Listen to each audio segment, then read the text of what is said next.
Small Talk Big Impact. Halo Greeners, welcome to Greenovation episode 3. Kalau kemarin udah ditemenin sama Kak Rafa dan Kak Jose, untuk hari ini ditemenin sama aku. Halo, aku Sharon, dan hari ini kita kedatangan bintang tamu atau bahkan narasumber yang sangat luar biasa. Di sini ada Kang Hussein, mungkin boleh diceritain dulu perkenalan dari Kang Hussein. Oke, halo, selamat sore and hi. Ya, Sore. perkenalkan saya Husein dari Ngadaur. Saya adalah salah satu co-founder dari Ngadaur Sustainable Solution. Mungkin berkisah sedikit ya tentang Ngadaur ya. Jadi Ngadaur ini pertama memang didirikan oleh 3 orang yang kebetulan tinggal di daerah sama ya, di daerah Arca Manik. Nah, kita tinggal di situ bertetanggaan. Nah, terus waktu itu kita punya concern yang sama ya mengenai sampah khususnya organik ya. Tapi pertama itu ada salah satu founder kita juga, itu Kang Ari. Kang Ari itu beliau sangat mempunyai concern dan passionate yang sangat besar dalam pengelolaan limbah organik. Nah, akhirnya kita bertemu dalam satu daerah itu.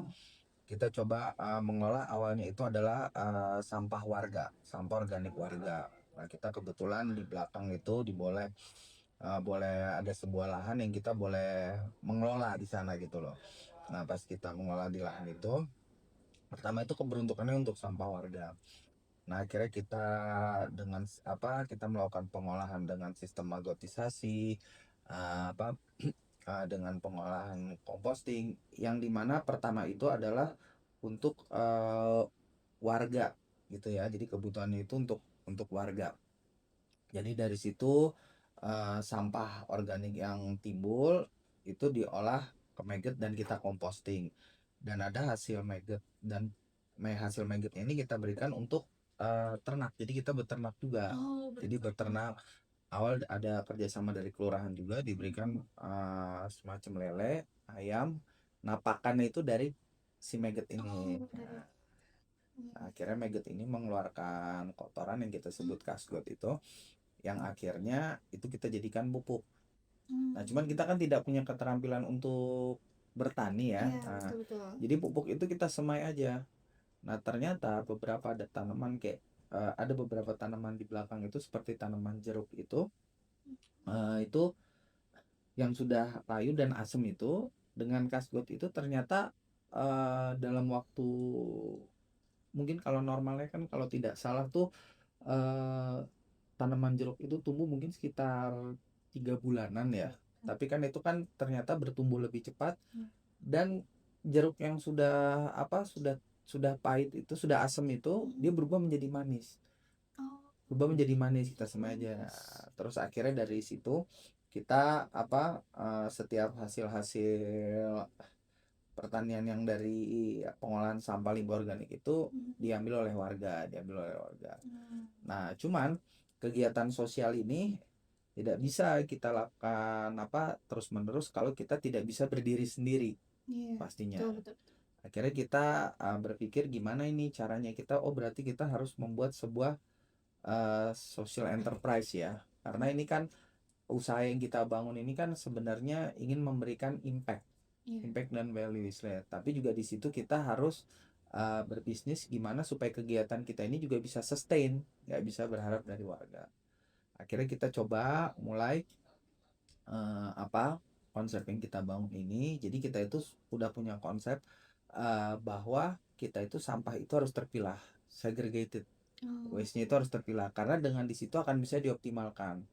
Akhirnya kita coba menawarkan konsep ini ke beberapa catering, awalnya catering, terus beberapa hotel, dan akhirnya catering dan hotel ini sudah berjalan bekerja sama kita dan mengikuti aturan kita dengan baik juga dengan konsep yang kita jalankan.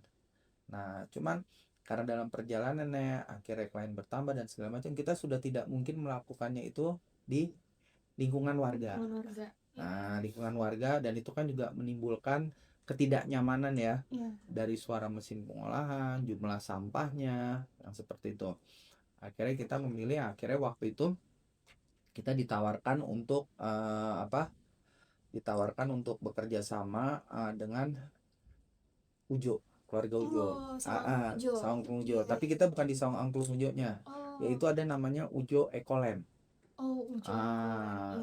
Jadi semacam berkegiatan pariwisata, tapi ada integrated farmingnya, ada pengolahannya segala macam. Nah, Ujo ini bekerja sama kita dengan dijadikan bahwa jantungnya nanti untuk pertaniannya. Mereka kan ada pertanian, ada peternakan kambing, terus ada penyuburan lahan. Nah, itu mereka mengajak kita itu jantungnya itu adalah dari pengolahan limbah ini, karena terkait dengan pupuk dan pakannya ini. Akhirnya sudah kita bawa klien lebih banyak, sampahnya kita olah dan segala macam. Dan ternyata yang luar biasanya ini sangat terkonek sekali dengan pariwisata. Karena Ujo ini kan sangat ini sekali dengan pariwisata, kan. Betul.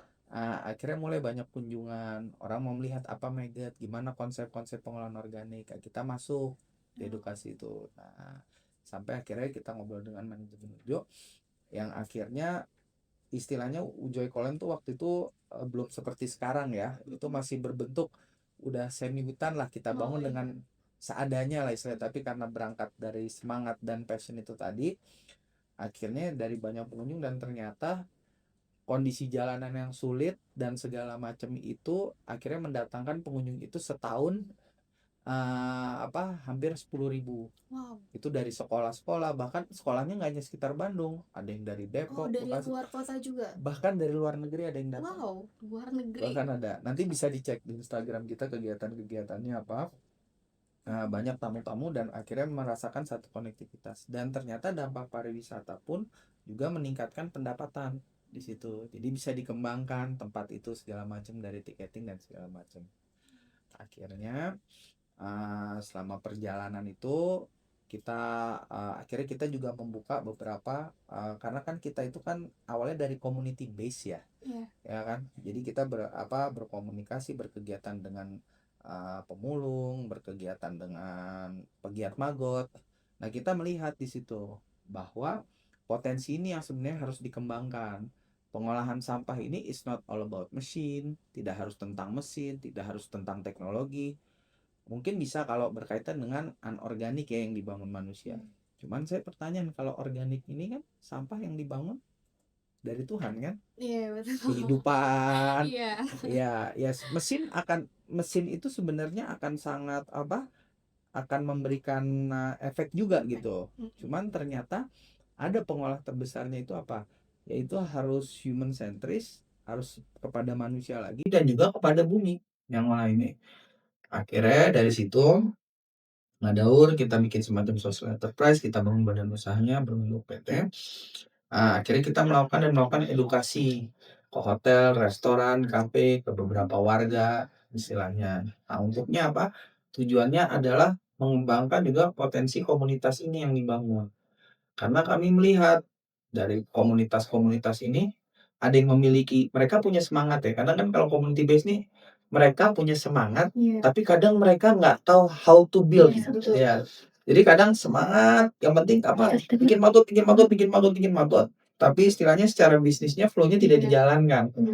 Jadi akhirnya itu yang banyak bikin startup. Nah, Ngadaur itu menghadirkan konsep itu. Akhirnya kita membangun, sebenarnya bukan membangun, kita itu melakukan sebuah kegiatan circular economy. Karena hampir semua ekonomi di dunia ini kan sekarang bentuknya konvensional ya. Iya. Data, ambil, dampaknya nggak tahu seperti apa. Iya. Nah, bagaimana kalau ini kita ambil sesuatu, dibuang sesuatu, diolah kembali, bagaimana kembali lagi? Nah, itu circular economy seperti itu. Nah, akhirnya kita bikin komisi dan kita sampai bangun beberapa plasma di beberapa tempat. Jadi ada di area Bandung Timur. Nah, ini kita terima kasih juga, termasuk kita juga mengembangkan juga pengolahan di lingkungan kampus NHI sendiri. Jadi kalau di TPNH, mungkin kalau suka ada lihat magot-magot yang nggak pernah ada, tiba-tiba ada magotnya. Nah, itu adalah saudara-saudara Ngadaur. Ya, saudara dan sahabatnya Daur. Berarti dari Ngadaur ini tuh berarti ada satu produk ya Pak yang dibisnisin? Yes, ada sekali, dan memang harus kita bisniskan. Karena kenapa? Jadi artinya gini, banyak pertama itu kita juga mendapat beberapa penolakan. Nanti, kenapa kalau kebaikan kok harus dibisniskan? Ya saya jawab kembali, kalau itu tidak boleh dibisniskan, kenapa orang yang melakukan kejahatan dan pengerusakan lingkungan boleh berbisnis? Iya. Impact kan, kembali lagi kan, apa bedanya? Nah, bedanya adalah di way-nya, caranya. Kalau kita harus berbisnis adalah untuk gimana mempertahankan value ini tetap berjalan mandiri. Istilahnya seperti itu. Karena itu yang kita alami di awal. Ketika kita bergantung kepada masyarakat, bergantung pada society, itu kan juga nggak semua bisa support. Tapi kalau kita fokuskan berbentuk bisnis, kita kelola secara manajerial, kita kelola secara yang betul. Nah ini kan kebaikan ini sini kan akan terus. Jadi fokus gitu ya. Jadi fokus. Iya, betul. Jadi pegiat-pegiat juga yang mereka itu bingung bagaimana harus marketnya, harus apa. Nah ada akan memprovide itu segala macam. Akhirnya sampai kita punya sekarang itu ada sempat di mana di Sariater plasmanya, dan kita banyak itu sekarang memang bekerja sama dengan hotel, restoran, kafe. Kenapa? Karena bisa dilihat juga hasil researchnya bahwa sampah terbesar di kota Bandung ini dihasilkan bukan organik ya, bukan dari warga, tapi dari mereka. Karena ini sendiri adalah kota pariwisata. Iya. Sampahnya itu kadang tidak datang hanya dari warganya sendiri, bahkan dari pendatang. Iya, betul. Nah, seperti itu. Oke, Pak. Sekarang kita ke pertanyaan selanjutnya nih. Aku tuh udah sempet BYOB tuh kan salah satu followers lamanya Ngadaur ya di kebetulan iya. Nah, dan lihat tuh di Ngadaur tuh ada decluttering in life. Nah, Decluttering in life tuh apa sih, Pak? ya. Jadi sebenarnya gini, decluttering itu sebenarnya kan ada bahasa intinya itu konsep memilah ya, memilah atau mengurangi. Nah, sebenarnya cuman ini agak filosofis sedikit ya. Jadi sebenarnya kenapa muncul konsep zero waste, decluttering? Kalau pernah denger itu orang itu kan apa ada kalau di Jepang ada lagi Marie Kondo. Pernah denger ya yang Iya. mengurangi bahan Mengurangi, pakaian iya, apa betul. mengurangi. Nah, yang jadi pertanyaan, kenapa konsep-konsep itu bisa muncul gitu loh. Karena gini, kalau di lingkungan sendiri konsep zero waste itu karena sebenarnya banyak dari penduduk dunia ini yang sudah melakukan suatu keberlebihan kepada dunia. Artinya gini, di satu sisi banyak kita bisa bikin event, bikin acara makanan berlimpah. Tapi di sisi lain ada orang yang tidak bisa makan. Dan banyak di saat kondisi ekonomi sulit apa segala macam.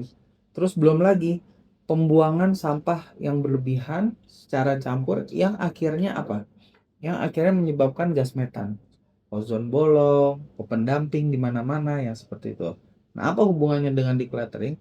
Decluttering ini mulai bisa memilah dan mengurangi. Nah, mungkin kembali lagi ke konsep itu saya mau tanya sebenarnya, kenapa konsep itu bisa hadir? Pertama, mungkin mungkin karena latar belakang saya itu saya sedikit belajar tentang apa pasti saya karena beragama Islam ya, jadi saya belajar sedikit tentang filsafat Islam dan tasawuf. Saya baru mulai belajar dan ini sangat sistem-sistem seperti ini nih sangat sangat terkonek sekali gitu loh. Ternyata sistem ini udah dijalankan di zaman Rasulullah dulu, kenabian dulu. Contohnya seperti apa? Catering, memilah. Kita itu kadang load ya sebenarnya ya. Kita itu kalau dari lingkungan, masalah sampah, masalah hunger, kelaparan, belum lagi masalah itu kan sangat banyak. Kalau sekarang itu belum lagi juga apa lifestyle. Ya, Lifestyle sekarang ini sudah harus di-decluttering kalau saya bilang, udah harus dipilah. berlebihan ya. Berlebihan. Dan orang gaya hidup orang sekarang itu sekarang hedonism. Ke arah apa? Oh, saya ini harus kelihatan lebih dari yang lain. Iya. Jadi akhirnya manusia ini dengan derasnya informasi mereka sampai tidak bisa menjadi diri mereka sendiri. Mereka sampai bingung. Dengan banyak loadnya, belum lagi kalau saya melihat paling jahat sumber bencananya itu di sini nih. Handphone. Handphone. terutama di sosial media. Iya, sosial media. Kita melihat bahwa hidup itu dikiaskan dengan hal-hal yang indah. Hidup itu tidak pernah hidup itu ada kesulitan, Johan. Nah, kembali lagi ke konsep decluttering ini, kita harus bisa memilah. Coba saya mau tanya misalnya Mas Syarif, kenapa kita itu harus bisa memilah dalam hidup ini? Karena kalau misalkan Atau mengurangi? karena kalau kita nggak mengurangi, kayaknya dampaknya tuh wow banget ya sepertinya. Kalau Iya. misalnya kita tidak bisa membatasi hal itu. Iya, betul sekali. Atau istilahnya kalau berlebihan tuh akan menjadi waste, Iya. sampah. Dan impact dampak sampah itu banyak. Keberlebihan, menghancurkan lingkungan. Terus udah gitu apa? Juga akan menjadi penyakit. Nah, konsep decluttering ini, pertanyaan kenapa sih orang melakukan konsep-konsep ini? Bisa jawab nggak? Kenapa orang-orang ini melakukan konsep decluttering? Kenapa orang ini melakukan konsep zero waste? Kenapa orang ini mau melakukan Marie Kondo segala macam? Ada yang bisa kita ya, karena kan sebenarnya aktor utama dalam lingkungan ini adalah dari manusianya. Dampak lingkungan semakin buruk bukan lingkungannya, tapi pelakunya, aktornya adalah kita. Bumi, istilahnya mau kembali lagi ke zaman dinosaurus, bumi itu nggak akan masalah. Yang akan masalah siapa? Manusianya. Iya. Bumi akan tetap terus berjalan terus. seperti itu. Nah, mungkin saya tadi coba kembali. Jadi apa kira-kira kalian share? Kenapa konsep-konsep ini ada? Mungkin saya tambah sedikit ya. Iya. Masih nggak apa-apa. Jadi sebenarnya seperti ini. Jadi di dalam hektiknya dunia ini, keberagaman hektik dunia, kita itu fokus kita itu sudah sangat dipecah di mana-mana. Setiap hari kita masuk informasi-informasi yang sudah memenuhi kepala kita, sehingga kita itu tidak bisa being present. Kita hadir. Saya mungkin kalau istilahnya saya tidak bisa mendeclutter, istilahnya ini di hari ini ada beberapa event di tempat yang sama, istilahnya harus saya hadiri. Kalau saya tidak bisa mendeclutter, memilah ini, saya mungkin bisa ngobrol sama saya, tapi kepala saya dan hampir semua masalah kadesin. Dan kita itu banyak manusia ini di era modern ini, kita tidak bisa hadir. Dan kita selalu berbenturan dengan masa lalu, dan selalu dikhawatirkan dengan masa depan. Sampai kita tidak pernah being present, hadir di sini. Nah, decluttering konsep-konsep seperti ini, kenapa mengurangi? Itu sebenarnya udah ada dalam Islam itu. Nah, Sayyidina Ali itu pernah ditanya, itu kalau kita udah jalan dalam satu perjalanan, beban kita udah terlalu banyak apa? Nah, sudah tinggalkan saja. Taruh yang kira-kira nggak perlu. Jadi sebenarnya bukan hanya di modern, di zaman dahulu pun, di zaman Nabi, di zaman dulu ada lagi namanya kaum sufi itu, mereka itu bisa memilah. Mereka udah bisa mensegregate. Karena kenapa? Sebenarnya konsep-konsep decluttering ini itu untuk aktor tuh yang utama itu adalah bukan untuk lingkungannya, tapi kenapa ini sangat berlaku untuk manusianya. Karena tadi udah saya garis bawahi ya, mau perusak lingkungan, mau pemerhati lingkungan, itu berarti aktornya bukan di alamnya, tapi di humannya. Ya. Nah, artinya apa? Nah, dia ketika bisa mendecluttering, saya mau tanya, kenapa dia melakukan itu? Tujuannya apa? Kenapa dia harus memilah? Dia istilahnya gini ya, memilah itu bukan memilah barang ya. Oke, saya tiba-tiba ada ide, ini barang saya udah penuh nih, saya pilah. Terus kenapa dia melakukan itu? Kalau saya sendiri sih karena jujur saya orangnya juga susah ya untuk melepaskan suatu barang tuh, kayaknya nanti kayaknya kepake lagi deh kayak gitu. Karena mungkin dari mindset ya. Jadi kayak kita mungkin harus ngerubah mindsetnya, kalau ya udah nggak apa-apa, ngelepasin barang yang udah lama tuh kayaknya nggak apa-apa gitu ya, kayak gitu ya. Iya, betul, bagus sekali. Itu bayangkan, itu baru barang kita berpikir. Barang aja udah memberi beban seperti itu.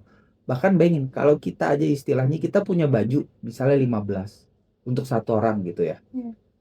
Paling yang kepake itu berapa sih? Ya. Coba itu baru barang ya. Nah, itu kita baru bicara barang. Dan bayangkan impact ini masuk ke dalam kehidupan kita. Aduh, hari ini saya mau pakai baju apa ya? Aduh, besok jamnya apa ya? Cewek-cewek nih biasanya nih. Nah, ini Cewek-cewek. kalau cowok sekarang mungkin pomade-nya mau jenisnya Iya. apa? Ya, Betul. pomade-nya mungkin mau jenisnya apa? Iya.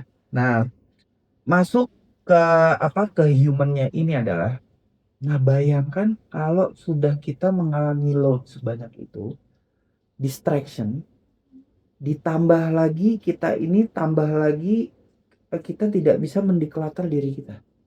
Mana priority, mana yang prioritas, mana yang... Jadi hari-hari ini sebenarnya setiap hari hanya berpikir sibuk, penuh, sampai kita nggak tahu. Itu benar nggak sih di zaman sekarang tuh akhirnya banyak orang mencari form of happiness, bentuk-bentuk kebahagiaan apa? Ngurangin barang, meditasi. Kenapa mereka mencari itu? Nah, saya bisa jawab, kenapa mereka mencari itu? Sebenarnya mereka itu mencari ketenangan. Ketenangan. Dengan bisingnya segala bentuk dunia ini. Nah, bahkan kemarin itu saya melihat bahkan sekarang kekhawatiran Gen Z ini hampir 30% apa 20%-nya research itu termasuk urusan climate change ini. Jadi generasi ke depan ini yang dihadapi akan lebih berat dan banyak. Nah, bayangkan kalau dia tidak bisa mulai memilah apa yang ada di dalam pikirannya, bagaimana dia bisa memprioritaskan misalnya kuliah, ada yang kuliah sambil kerja. Nah, masalah manusia modern sekarang ini, mereka itu tidak present. Jadi ketika mereka duduk belajar di sebuah kelas, tapi otaknya, aduh gimana ya kabar orang tua di rumah, aduh kucing saya belum dikasih makan, ini makan apa ya nanti? Makan apa? Jadi at the moment ketika dia hadir itu, dia sudah skip. Padahal mungkin di situ di waktu yang hadir itu ada hikmah dan ada manfaat yang bisa diserap. Nah, kembali lagi ke ini. Nah, Ngadaur itu konsep membangun seperti ini. Kita pengen menjadi sebuah social enterprise yang bentuknya ini wadah. Kenapa kita ambil dari organik? Karena organik ini masalah yang hampir terbesar sebenarnya 50%. Kita berangkat dari problem dulu. Kenapa orang banyak tidak mau menyentuh? Karena satu, sampah paling ruwet. Anything berhubungan dengan makanan basi, berhubungan dengan bangkai binatang, itu kan bayangin tanaman, pohon, ya itu kan berarti sebenarnya alam ini sudah menciptakan. Nah, kenapa ini menjadi masalah? Karena juga sampah ini tidak dipergunakan secara baik. Nah, kalau tadi bisa kita memilah, nah Ngadaur ini menjalankan konsep kita nggak usah jauh-jauh. Yang penting kita bisa pilah aja dulu. Kita bisa pilah, kita bisa olah, kita bisa gunakan. Nah, yang seperti itu. Nah, kembali lagi ke yang decluttering ini. Jadi, kalau sekarang itu yang penting itu kita bisa mendecluttering hati kita. Karena kenapa? Gimana kita mau membuka? Karena gini ya, manusia itu kan itu adalah di dalam Al-Quran itu orang yang pernah makhluk yang pernah bersaksi atas kehadiran Tuhan. Nah, saya agak bercerita kenapa agak filosofis semua karena ini akan sangat menyambung. Karena kenapa? Karena ketika dia bersaksi ada Tuhan, berarti dia sudah melihat sesuatu yang maha dan dia dititipkan sesuatu yang besar. Dititipkan itu apa? Alam, bumi, kesehatan, semua. Nah, bayangkan kalau manusia ini dipenuhi dengan hal-hal kepala setiap hari yang isinya apa? Kebohongan. Terus sudah gitu sekarang itu dibuat seolah-olah baik bagus, tapi aslinya ya, maaf kita lihat ya, maksudnya contoh aja ya. Iya. Oh, ini kita lihat saya nggak mau menjawab masih selebriti gitu ya. Ini saya pernah tanya, pernah dengar yang main Mrs. Doubtfire itu? Siapa itu? Robbie Williams. Robbie Williams.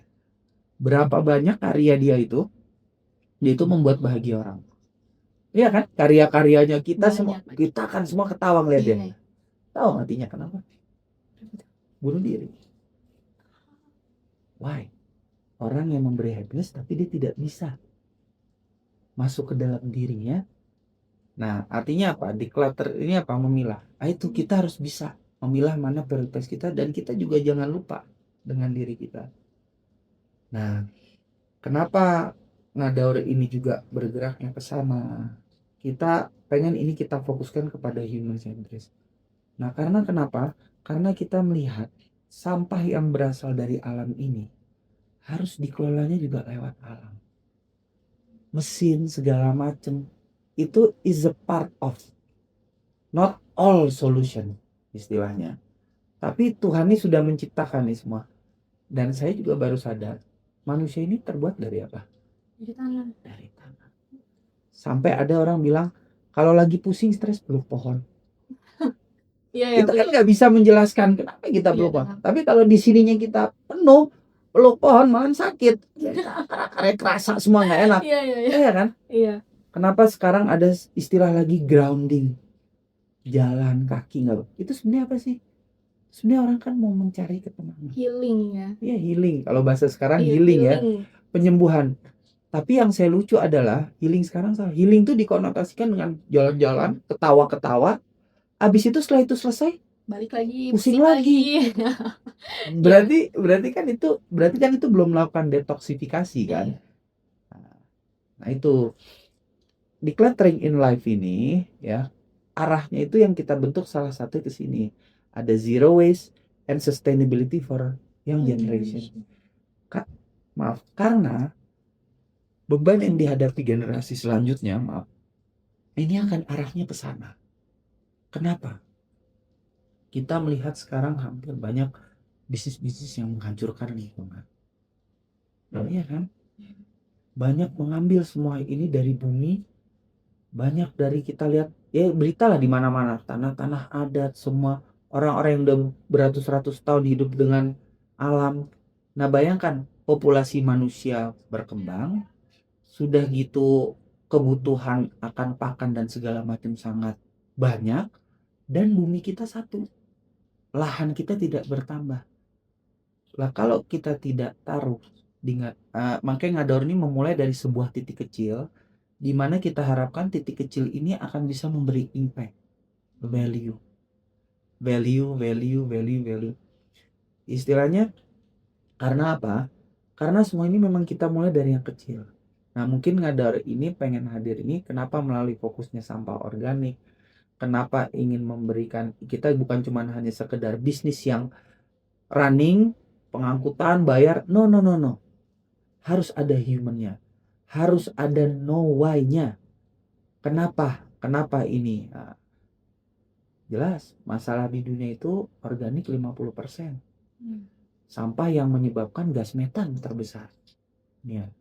Nah, bayangkan kalau ini tidak diolah, tidak kita mengembangkan secara community development, dan tidak dibangun kesadaran lewat edukasi, semua perjalanannya akan sangat sia-sia. Dan ternyata saya juga melihat sebuah sistem yang sangat luar biasa. Ketika kita, pastinya kekurangan itu sangat banyak ya, kita jalani kekurangan itu sangat banyak. Tapi saya melihat ketika sebuah komunitas ini bergerak, mereka mengolah nugget dengan passionate, dengan segala macam, kita melihat sebuah sirkularnya apa? Oh, ini ternyata dari hasil yang kita lakukan ini kita bisa memberi impact. Apa? Orang-orang kecil ini mereka bisa mulai menerima hasil. Mereka bisa mulai menyekolahkan anaknya. Mereka mulai kedudukan sosialnya terangkat. Ini decluttering ini ujungnya apa? Kita memilah. Tujuannya untuk apa? Untuk giving. Karena manusia itu hanya bisa dinilai bukan ketika you take something, but what you can give. Itu di situ sebenarnya. Nah, sebenarnya kita sudah mengambil dari bumi ini sudah banyak, dan tendensi bukan cenderung lagi, bahkan sudah merusak. Makanya itu. Nah, kita coba memilah ini. Pertama apa? Nah, semua yang di Ngadaur ini kita bangun dulu humannya, visi misinya, arahnya kemana. Tentu upside up upside down-nya masih sangat banyak, kesalahannya juga masih banyak. Tapi yang subhanallah kita juga agak takjub dan kita tidak nyangka perjalanan di 3-4 tahun ini kita bisa loh sampai sini, dan akhirnya sampai Ngador ini sudah memiliki lahan sendiri di daerah Punclut sekitar 7.000 meter, yaitu kita akan buat sebuah lembaga pendidikan, ya kan, pengembangan untuk komunitas. Kita juga akan buat semacam pengolahan terintegrasi untuk organik yang nanti hasil-hasilnya itu bisa diberdayakan ke petani dan peternak. Karena kenapa? Dari hasil-hasil produk yang kita bangun ini, pupuk dan magotnya itu udah risetnya udah dikeluarkan juga oleh BRIN, ada jurnal resminya, jadi bisa mengurangi kebusukan sampai 80%. Padahal ini dari sampah, dari maggot ini yang Tuhan ciptakan ini. Nah, tapi maggot ini juga tidak mudah, kompleksitas beternaknya, segala macamnya, teknis-teknisnya, itu banyak faktor X-nya. Tapi karena berangkat dari passionate tadi, akhirnya juga banyak yang involve ke Ngedaur ini juga orang-orang yang punya terpanggil gitu loh. Dan akhirnya sadar, oh iya, memang bumi rumah saya. Ya bayangkan kalau saya tinggal di rumah saya tapi saya tidak peduli sama rumah saya, biarin aja gentengnya bocor, ya kan? Iya, Tapi jadi dampaknya apa? Kena tetesan hujan, nggak bisa ini. Nah, ini bumi kita gitu loh. Kita berangkat dari waste ini, dan ini yang harus diketahui untuk generasi selanjutnya. harus lebih aware ya. Harus lebih aware dan harus lebih mau. Iya, Harus lebih mau. Itu sih. harus mau ya. Harus mau. Harus mau ya. Ya. Oke, untuk selanjutnya nih, kan decluttering ini tuh berarti udah sekitar 3-4 tahun ya Pak ya? Ya, sebenarnya sebenarnya decluttering ini kan istilahnya sebuah konsep ya, kayak pembelajaran, ada kayak konsep kayak zero waste yang Iya. diciptakan oleh Bapak Zero Waste, saya lupa siapa itu. Ada lagi kan ada lagi bentuknya Marie Kondo apa sih? Yang kuncinya kan untuk mendapatkan sebuah ketenangan. Nah, sekarang saya mau tanya sama Mbak Sherin ya. Mbak Sherin, kalau nanti udah gede mau sukses nggak? Bukan, maaf. Maksudnya setelah selesai kuliah ini, pasti yang setelah selesai kan berpikir, saya mau sukses. Iya, betul. Coba, can you define success? Artis sukses menurut aku. Enggak, define. Sorry. Bisa nggak menerangkan sukses? Sukses itu apa gitu loh? Sukses mencapai goals yang kita mau. Ya, saja kalau sekarang ini kan mungkin gini aja biar mudahnya, kita menjadi kaya di usia muda. Terus sudah gitu kita jadi dihormati orang, ya kan? Bisnis kita berkembang atau kita menjadi seorang profesional yang apa? Yang dikagumi semua orang. Nah, pertanyaan saya, bring happiness nggak? Belum tentu. Belum tentu. Betul. Tangkap ya? Ya, Tangkap ya? belum tentu. Nah, saya misalnya gini, saya adalah seorang ayah, dan seorang suami gitu. Saya punya anak gitu. Istilahnya saya kalau mau lihat sekarang, saya pengen anak saya sukses. Sukses itu apa? Punya mobil sport, dikagumin teman-temannya. Tapi berapa banyak orang yang mau menuju ke arah sana? Mereka melakukan segala cara. Dan bukankah ini? Dan akhirnya apa? Orang sudah tidak berfokus pada happiness, ke diri saya. Karena satu-satunya cara saya mendapatkan kesuksesan, kebahagiaan, adalah saya dengan melompati. Bahkan hal yang harusnya tidak boleh dilampaui, saya lampaui. Demi apa? Acknowledge. Demi apa? Pengakuan. Dan bayangin, hampir semua manusia di dunia ini, mereka itu semua mencari clarity, kejelasan. Bisa bayangkan nggak? Berapa banyak orang itu yang mencari, nggak tua nggak muda ya? Clarity itu apa? Saya pengen jelas suksesnya. Nah, akhirnya saya, supaya hidup saya jelas, tenang. Punten istilahnya. Saya korupsi ya bisa. Supaya apa? Saya tenang. Akhirnya dengan banyak, terus orang belum lagi mencari pengakuan. Itu kan bentuk-bentuk clarity kan, kejelasan. Dan itu hal yang sangat lumrah. Manusia itu memang mau mencari kejelasan. Padahal di dalam Al-Quran sendiri, maaf karena saya Muslim ya, dalam Al-Quran sendiri, hidup itu tempatnya sendau gurau, mataul gurur, sesuatu yang tidak pasti. Dan besok kita bisa senang, besoknya kita bisa sedih. Itu bayangkan, kalau kita tidak bisa manage itu, ditambah lagi berita, ditambah lagi.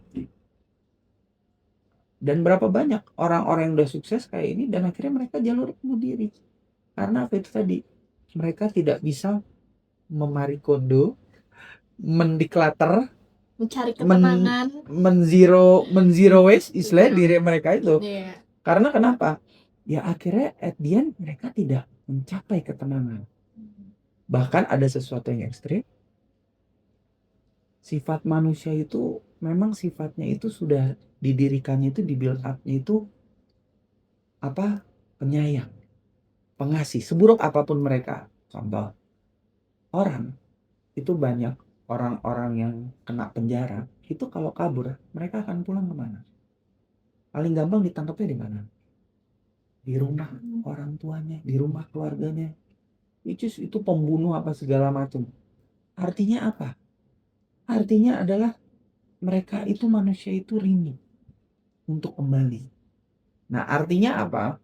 Nah Ngadaur ini mencoba menjadi sebuah social enterprise yang bisa membuat value, menjalankan juga secara profesional bisnis yang juga berimpact. Jadi bukan sesuatu yang berlebih, impact. Karena kenapa?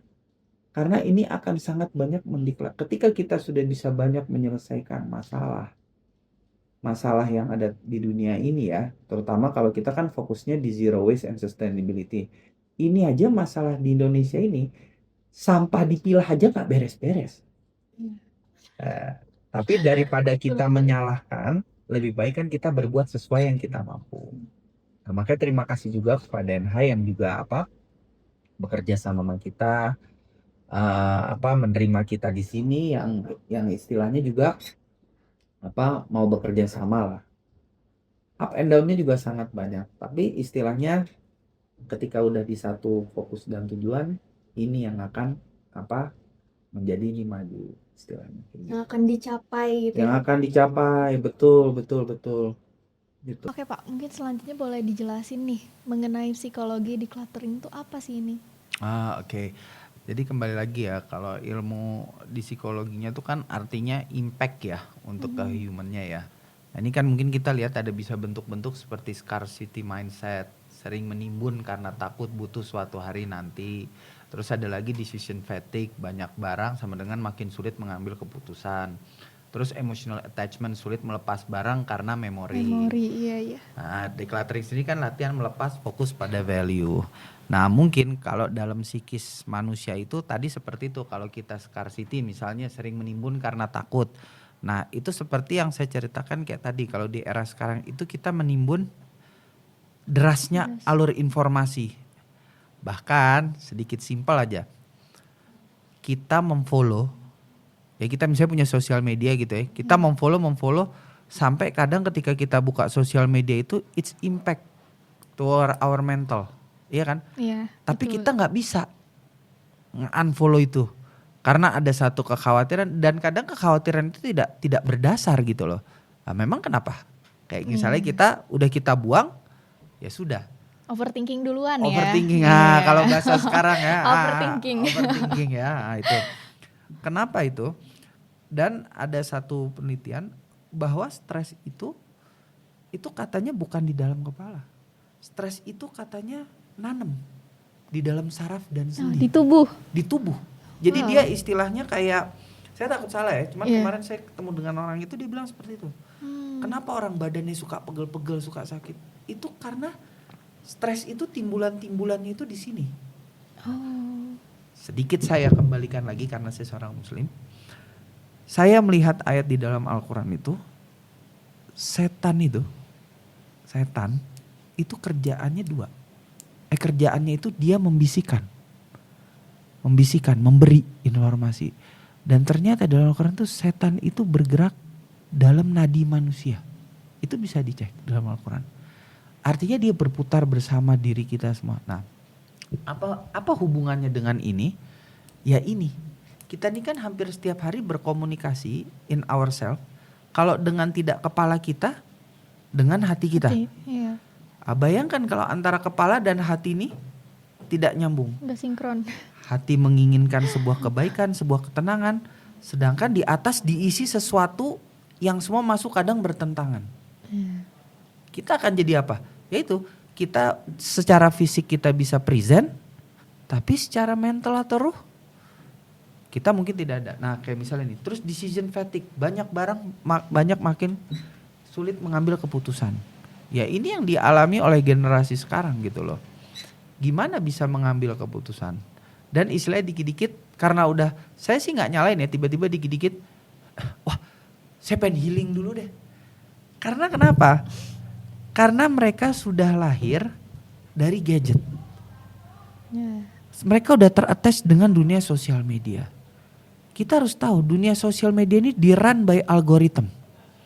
Artinya ada sebuah perusahaan besar, korporasi besar yang akan mengatur hajat pikiran hidup orang banyak. Istilahnya itu dulu. Nah artinya mulai diberikan dengan hal-hal yang tidak realistis. Kebahagiaan, false happiness, ya kan?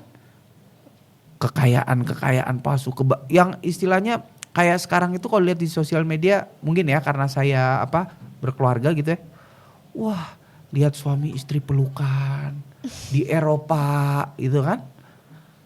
Saya bilang, tapi tiba-tiba nggak lama pas ikut, loh ini kok malah kena KDRT. Kita sering kan dengar seperti itu kan? Iya. Nah, padahal dan ini juga ini kita banyak melihat, dan kalau sekarang ini dibilang sini banyak barang makin sulit. Kalau saya melihatnya di zaman sekarang banyak barang rusak, saya akan tambahkan rusak. Kenapa? Kita akan bisa merasa pada diri itu nggak bisa kita tutupi.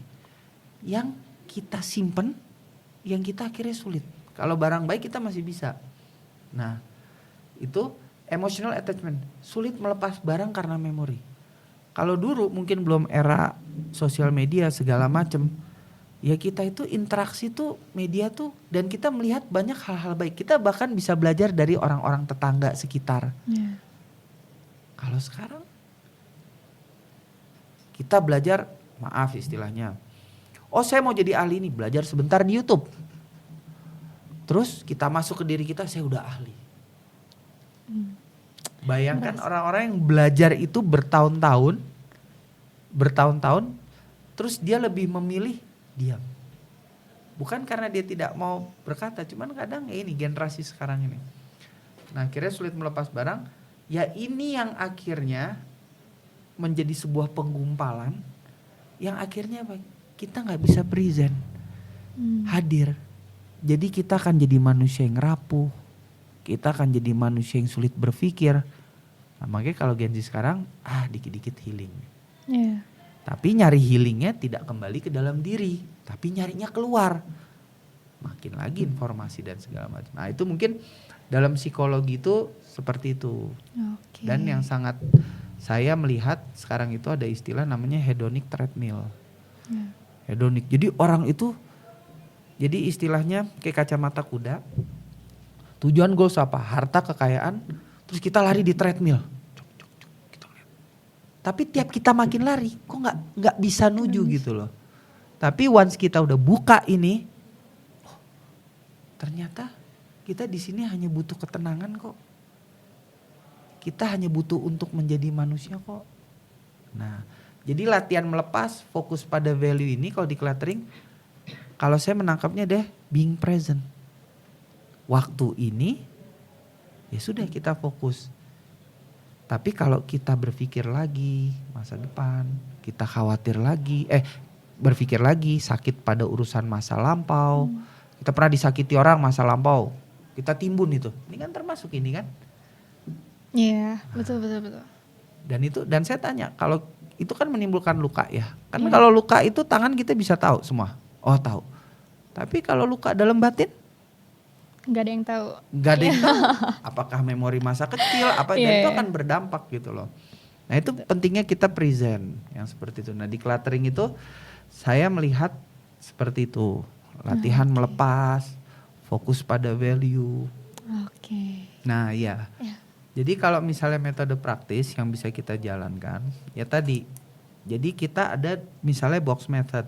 Jadi misalnya kita taruh mana barang yang mau kita simpan, mana barang yang mau kita, ya kalau di dalam dunia ini ya, misal sustainable, mana yang barang yang mau kira-kira di recycle, mana barang-barang yang mau didonasikan. Nah, mana barang-barang yang mau di discard, udah dibuang istilahnya. Nah itu kita harus, nah itu nanti kadang dalam seperti itu aja kita udah bingung. Kita punya jam 3, ada tulisan, disimpan, didonasikan, Dibuang. apa dibuang. Iya. Itu aja kita udah bingung kan? Iya, Nah, betul. itu baru jam. Belum lagi nanti kalau perempuan apa? Cincin. Cian. Oh, cincin. Oh, ya kenangannya sama ini, amain. Oh, banyak. Istilahnya Iya. kayak gitu. Nah, tapi once itu sudah dilepas, yaitu tadi ya yang psikologis Iya. itu. Ternyata beban itu Berkurang. hilang. Iya, hilang. Berkurang. Oh, ternyata ya ini, waste ini yang harus kita ini. Nah, terus ada kan di sini rule of use-nya 1 tahun. Apa rule of use-nya apa? Coba kira-kira ada nggak barang yang udah numpuk lama 1 tahun di lemari yang udah nggak kita pakai dan bahkan kita lupa barang itu udah kita simpen terus menerus. Ada. Aku ada. Ada. Oh, Ada. Nah itu. Terus one and one. Nah kalau saya sedikit cerita. Rasulullah ya, Nabi Muhammad ini orang yang hidupnya sangat decluttered sekali istilahnya. Dia itu punya prinsip itu less is more. Sederhana itu adalah lebih. Bahkan Rasulullah itu sendiri dia udah punya prinsip yang bahkan diriwayatkan dalam hadis itu, makanlah ketika kamu lapar. Berhentilah sebelum kamu kenyang. Nah ini seperti ini. Kita kalau sudah bisa membeli barang apa yang kita butuhkan, bukan untuk dibutuhkan orang lain atau mendapat dari orang lain, itu satu aja kita udah menemukan peace, kedamaian. Karena kita udah tidak terattach. Nah kalau dalam kaum sufi itu, tasawuf itu ada 4. Kalau orang tuh mau jadi manusia, itu kurangi makan. Karena manusia ini kalau udah banyak makan, dia itu akan apa? Otaknya tidak akan bisa berjalan. Dia akan lemas. Kurangi tidur. Manusia ini kalau sudah banyak tidur, itu dan ini berkaitan loh, bayangin. Makan dan tidur. Orang biasanya kalau udah banyak makan ujuk-ujuk ngantuk, tidur. Tidur bangun dalam kondisi ini bingung. Hari lewat, lemot, neng, hari lewat. Ya kan? Iya. Nah, ada lagi 2 lagi yang berpasangan. Kurangi bicara. Karena biasanya kita kalau sudah asik bicara itu kita bisa kemana-mana. Bisa jadi membicarakan orang.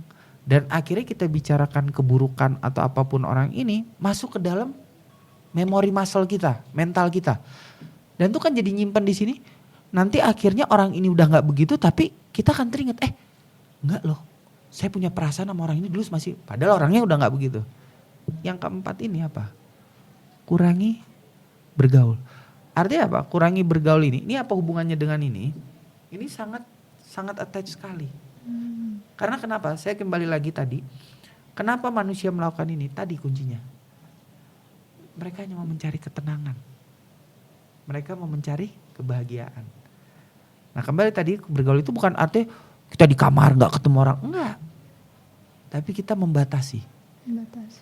Dengan siapa kita bergaul, dengan apa yang, karena dengan apa itu kan. Nah banyak kurangi bicara dan kurangi bergaul ini sangat attach. Makan dan tidur.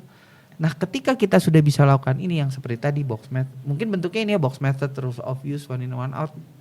Sama 5 minute decluttering. Nah itu apa? We will find peace. Kita kita akan nemu ketenangan. Tenangan. Ya, suara bising dari luar ini nggak akan mengganggu kita dan kita bisa apa?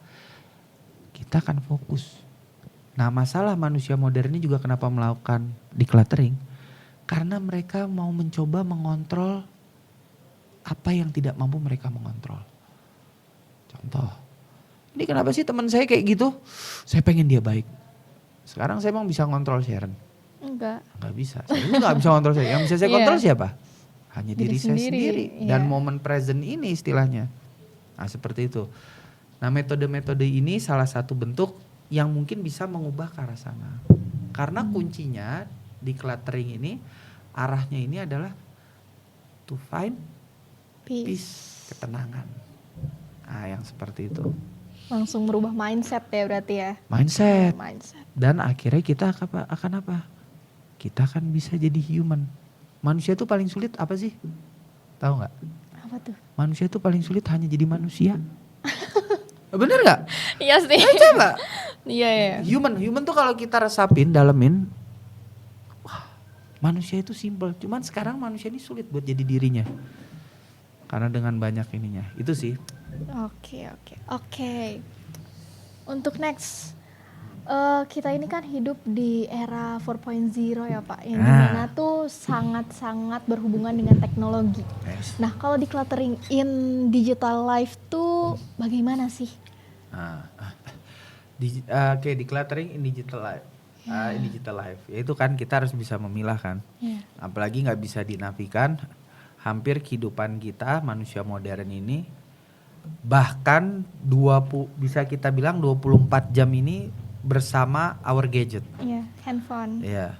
Kita mungkin sekarang kalau ketinggalan dompet nggak panik.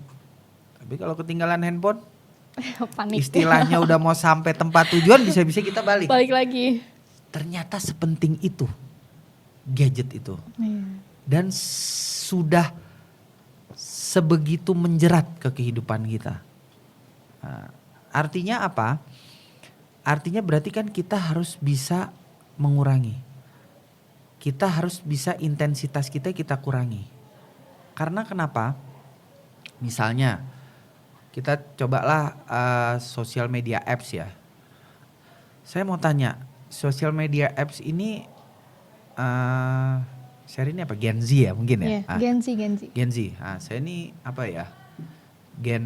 Milenial. Oh, milenial ya. Itu yang lebih tahu ya kali ya.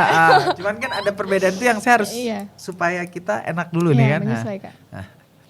Saya melihat sisi positifnya itu juga luar biasa dampaknya itu. Mereka bisa berbisnis, mereka bisa berjualan. Facility ada yang mungkin tidak dimiliki oleh generasi saya gitu loh. Tapi saya juga melihat impact serius negatifnya gitu loh. Coba saya mau tanya kepada Sherin gitu ya. Sosial media ini apa yang paling mempengaruhi Sherin?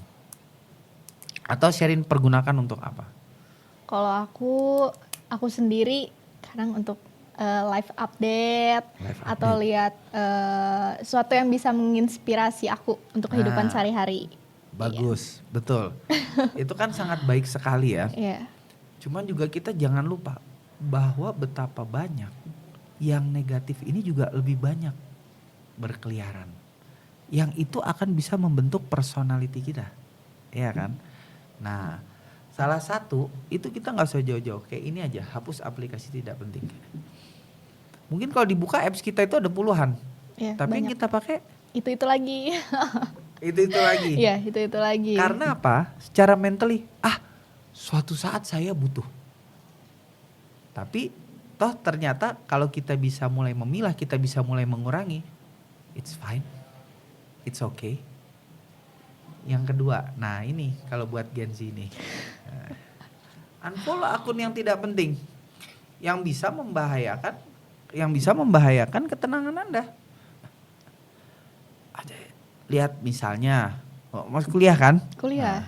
Seangkatan, Sherin tiba-tiba besok udah mau sidang. Lihat teman sekelas, teman main pula, senang-senangnya bareng, udah ngambil S2 duluan. Terus lihat di Instagram dia, udah kuliah di luar lagi. Saya masih di sini lagi, padahal teman, bisa bayangkan nggak? Bisa bayangkan nggak? Langsung Wah, artinya apa? Kita nggak hadir. Iya. Apa yang seharusnya kita kerjakan, kita fokus, tidak bisa karena distraction ini. Nah ini, hapus foto di galeri. Cewek-cewek dengerin lagi. Ah, sebenarnya nggak cewek-cewek. Kalau sekarang saya bingung. Kalau sekarang cowok seneng banget yang selfie sekarang. Banyak juga sih. Banyak ya. Banyak, Bahkan banyak. sebelum selfie sampai berdandan. Banyak. Saya benar Iya, saya iya. lihat itu. Nah, itu kan hapus foto di galeri. Nah, bayangkan memori aja, handphone aja yang sudah memori sebegitu besar, dia akan minta ketika udah penuh untuk di declutter. Hapus, kurangi. Itu aja handphone. Itu aja gadget. Bagaimana kita dengan manusia? Nah, ini yang paling penting. Kurangi screen time dan notification. Handphone saya itu saya pakai hanya untuk menyebar informasi, untuk pekerjaan, WA dengan yang penting-penting. Kalau yang tidak terlalu ter-attach dengan saya, walaupun istilah dia orang siapapun, ya itu akan saya kurangi. Karena kenapa? Karena inti konektivitas itu adalah hadir. Nah kadang kita lupa, banyak orang-orang di sekeliling kita yang ingin kita hadir tapi kita tidak hadir. Contoh, orang tua. Orang tua itu kan yang akan selalu hadir buat kita, mau apapun.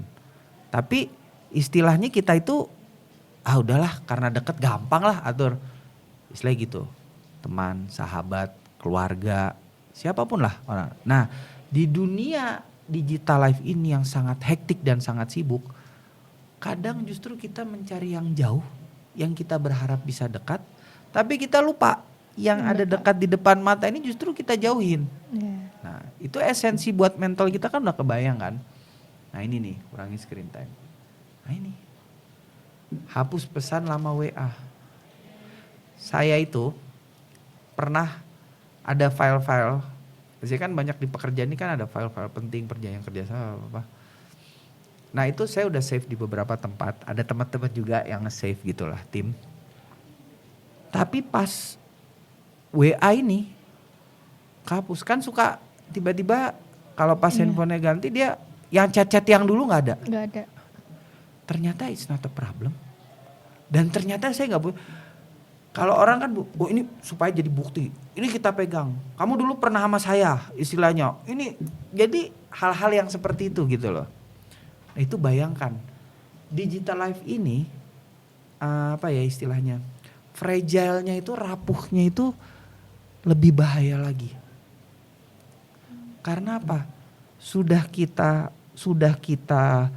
punya dunia sosial yang real, yang nyata, ditambah lagi di era sekarang kita ditambah dunia sosial yang fana. Dan kita harus hidup di dunia itu. Bayangkan kalau kita tidak bisa mendecluttering, bayangkan kalau kita tidak bisa mindfulness di situ. Berarti seumur hidup ini kita akan terombang-ambing. Ada masalah healing. Udah mau healing, udah dapat waktu healing, telepon teman, nggak bisa. Bingung, karena apa itu dia? Kita akhirnya lupa lagi, kembali lagi fokus present, hadir. Nah banyak saya lihat manusia modern ini fisiknya hadir, tapi pikirannya nggak hadir. Artinya gitu, ketika ada kesulitan, ketika ada pekerjaan yang menumpuk, nah itu mereka lebih memilih, udahlah, kenapa juga harus dikerjain? Dan itu bayangin nggak? Ada satu istilah, kalau hidup ini itu laksana seorang manusia dengan ombak. Nah, samudra kita bahas, samudra ini kan part of ikan-ikan, manusia yang berenang. Samudra ini luasnya. Nah kita punya masalah ombak ngampirin kita. Mau kita lari dari ombak, ombak itu akan terus ngejar kita. Tapi bayangin, kalau ombak ini kita hadepin, kita selam. Mungkin pertama kita akan kepentok karang, kita akan segala macam. Tapi bayangin kalau kita udah bisa berselancar di atas ombak itu. Nah ini, jadi kembali apa, digital life ini adalah poin-poin yang bisa ini. Karena kenapa? Sangat mempengaruhi dalam hidup sekali. Jadi decluttering is a way ya, istilah kayak gitu. Itu sih. Oke, mungkin ini untuk sustainability-nya ya dari Ya. decluttering ini ya. Iya. Jadi sustainability ini kan adalah sebuah keberlanjutan. Ya. Kembali tadi saya tekankan dari awal bahwa untuk jalan decluttering sustainability yang terutama itu yang harus mindful dan adjust itu apa? Aktornya. Aktornya ini adalah Manusia. manusia. Ini hanyalah sebuah way, sebuah cara. Nah, tapi manusia ini sangat terkonek dengan 3 ini. Lingkungan. Nggak bisa dinafikan, kita hidup di bumi. Yang isinya itu ada alam, hewan, tumbuh-tumbuhan. Nah, sekarang dengan kondisi bumi polusi semakin meningkat, kecanggihan teknologi, bahkan sekarang katanya ke depan semua udah mau digantikan oleh artificial intelligence. Ya. Terus belum lagi sekarang bumi makin memanas. Ya, itu artinya apa? Ini berarti kedampak ke lingkungan tuh is so full. Dan bahkan lingkungan pun sampai berat gitu loh. Dan kembali lagi, bumi ini ada manusia tidak ada manusia, dia akan berevolve. Dia akan terus berjalan. Bencana itu ya. Nah, akhirnya mengurangi polusi, hemat. Nah, ini apa? Kita harus untuk keberlanjutannya apa? Kita harus mulai memikirkan gimana kita bisa mengolah hal yang berlebihan ini menjadi sesuatu yang bermanfaat atau kita kurangi. Nah, sosial. Nah, ini Ngadaur ini kita bergerak di tadi lingkungan dan sosial. Karena kita as a human being, kita yang hidup di di dalam bumi ini dan masalah terbesar itu adalah sampah organik, ya kan? Nah, ini masalah ini yang harus kita sadarkan ke orang ini apa? Bahwa masalah ini bukan milik Ngedaur. Masalah ini milik bersama. Ngadaur itu hanyalah sebuah pemantik aja. Hanya sebuah reminder lah istilahnya. Nah, karena dan manusia ini makhluk sosial. Manusia ini tidak bisa hidup tanpa yang lain. Makanya kenapa kita kembangkan, membangun komunitasnya. Dan kita lihat komunitas di grassroots ini sangat luar biasa. Dan kemarin kita ada data dari DLH keluar. Pengurai sampah terbesar di kota Bandung aja ini. Itu hampir 40% apa hampir 50%, nanti bisa dicek. Itu dari pemulung dan pegiat. Mesin dan lain itu hanya menyumbang di atas 1%. Berarti kan ini apa? Kita harus kerja bareng. Nah, ini membangun komunitas lingkungan sustainable ini. Nah, ekonominya mendukung dari ekonomi lokal dan ekonomi sirkular. Reuse, repair, dan recycle. Kenapa kita mendukung ekonomi lokal? Karena Indonesia ini negara agraris. Ya. Negara agraris. Food waste-nya sangat banyak. Tapi masalah sampah organik ini kalau nggak diolah jadi masalah besar. Dengan cara apa? Kita bentuk ekonomi sirkular. Apa yang kita ambil, kita olah, kita kembalikan, kita berikan lagi. Yang seperti itu. Nah, itu sustainability adalah seperti itu. Dan ketika kita menjalankan ini, nanti akan memunculkan apa? Happiness. Karena apa? Kok semakin kita jalanin, goalsnya jelas ya. Tapi maaf kalau orang istilahnya, bukan kita gak butuh ya. Misalnya orang itu berpikir duit itu aja. Saya ngelakuin ini supaya saya dapat duit, ini sosialnya saya supaya duit. Anda bayangin gak sih?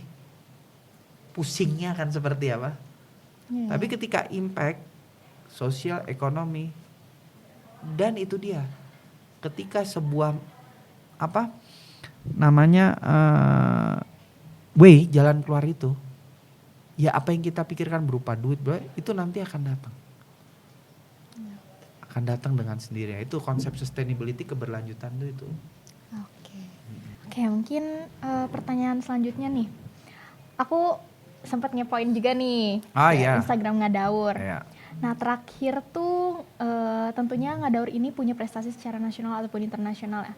Dan yang terakhir tuh aku lihat ada di Melbourne ya. Oke. Nah, mungkin boleh diceritain secara singkat mengenai lombanya tuh seperti apa sih seperti itu.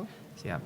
Oke, jadi yang kita menang sampai ke Melbourne itu adalah berkat kerjasama Kota Bandung, ya, Kota Bandung, DLH Kota Bandung, DLH Kota Bandung dan Jabar bekerja sama dengan Kota Melbourne. Jadi kemarin itu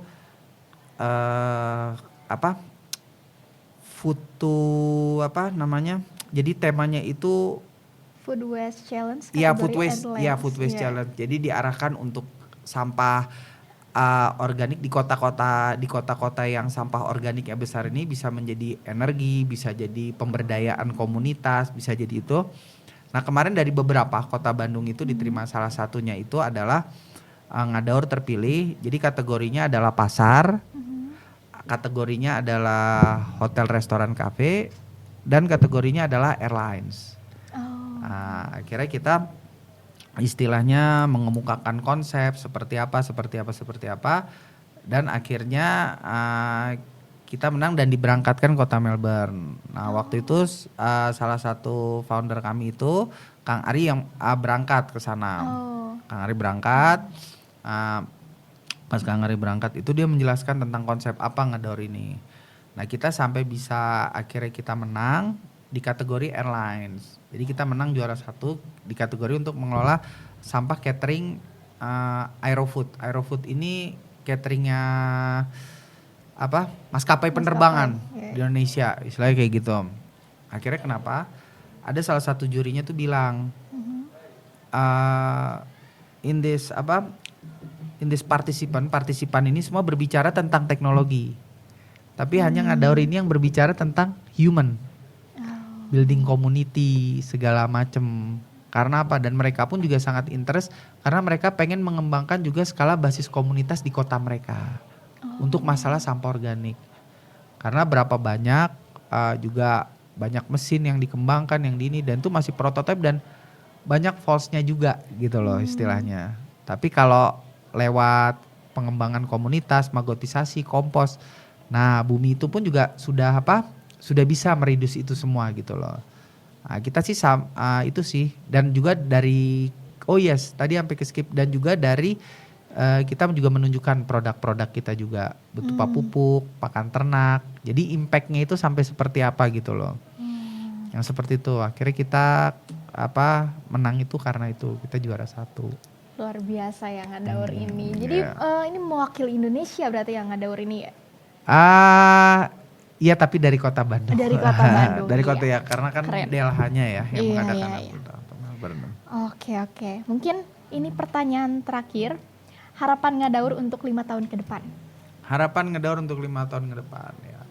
Ngadaur akan menjadi sebuah, kembali lagi ya, social enterprise ya. Social enterprise yang tetap memberikan di running businessly secara profesional itu pastinya, dan akan mengembangkan banyak komunitas ya di Indonesia yang memiliki keinginan untuk mengembalikan bumi lebih baik ya, pastinya dengan cara tapi khusus di fokus pengolahan limbah organik yang terintegrasi, yang dimana di 5 tahun itu Ngadaur tidak hanya punya cabang hanya di Indonesia tapi di luar, karena tadi itu kita udah terkonek dengan Melbourne. Filipina dan segala macam. Ada beberapa negara kalau di Instagram kita itu yang bisa dilihat yang bekerja sama dengan kita. Dan itu tidak secara teoris tapi secara real. Tapi kita bangunnya di kota Bandung. Nah, itu kita lari ke edukasi, pengembangan komunitas. Karena kita melihat Ngadaur ini lahir dari community. Dari komunitas. Kita belajar banyak dari orang-orang kecil ini, dari pegiat. Nah, kita melihat juga potensi Indonesia itu terjadi waktu dulu ketika COVID. Banyak negara kolaps, hancur segala macam. Betul. Karena apa? Mereka tidak punya sumber alam, sumber daya manusia. Nah, kita ini punya sumber daya alam, sumber daya manusia. Dua-duanya punya ya. Dua-duanya punya, kemampuannya luar biasa. Bahkan dari kalangan grassroots ya. Orang bawah yang hampir ekonomi di Indonesia itu 50% tuh dari mereka. Itu terbukti sekali ketika COVID. Bayangkan kalau negara ini semua full ditanggung oleh pajak. Kolaps ini negara. Tapi ketika COVID semua bisa bergerak sendiri. Itu kan sangat yang luar biasa. Nah, Ngadaur 5 tahun ke depan itu jadi memberikan impact secara positif merubah tatanan juga dari segi pendidikan, membuka lapangan pekerjaan bagi komunitas, dan yang terutama adalah meningkatkan para pekerja sampah yang tidak dihargai. Karena bayangkan saya melihat waste worker ini di sini istilahnya kalau di dunia pendidikan itu seperti guru.